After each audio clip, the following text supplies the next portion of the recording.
প্রবাসীদের আতঙ্কিত না হয়ে শান্ত থাকার আহ্বান জানিয়েছেন কুয়েতে নিযুক্ত বাংলাদেশের রাষ্ট্রদূত major general Syed Tareq Hossain. Kuwait প্রতিনিধি আহ জুবেদ জানান, মধ্যপ্রাচ্যে চলমান উত্তেজনাপূর্ণ পরিস্থিতিতে কুয়েতেও মাঝে মাঝে সাইরেন ও সতর্কবার্তা শোনা যাচ্ছে।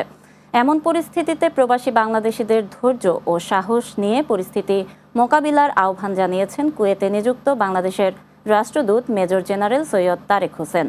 দূতাবাসের অফিসিয়াল ফেসবুক পেজে দেওয়া এক ভিডিও বার্তায় তিনি জানান, প্রবাসীদের নিরাপত্তা ও কল্যাণে কুয়েত সরকারের সঙ্গে বাংলাদেশ সরকার সার্বক্ষণিক যোগাযোগ রক্ষা করছে।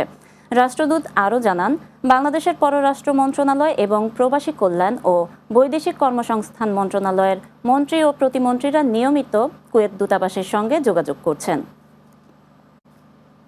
অবস্থিত বাংলাদেশি সহ সকল প্রবাসীদের নিরাপত্তা নিশ্চিতে কুয়েত সরকার কর্তৃক গৃহীত পদক্ষেপগুলিকে আমরা স্বাগত জানাই এবং তাদের এই প্রচেষ্টার জন্য ধন্যবাদ জ্ঞাপন করি।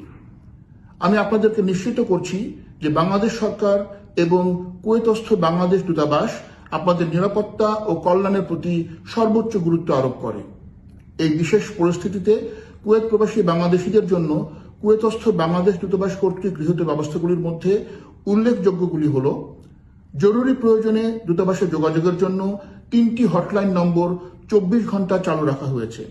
এছাড়া কোনো তথ্য জানার জন্য অথবা যোগাযোগের জন্য একটি ইমেইল অ্যাড্রেসও চালু রাখা হয়েছে। দূতাবাস কর্তৃক নিয়মিত সকল প্রকার কনসুলার এবং অন্যান্য সেবা প্রদান চালু রাখা হয়েছে।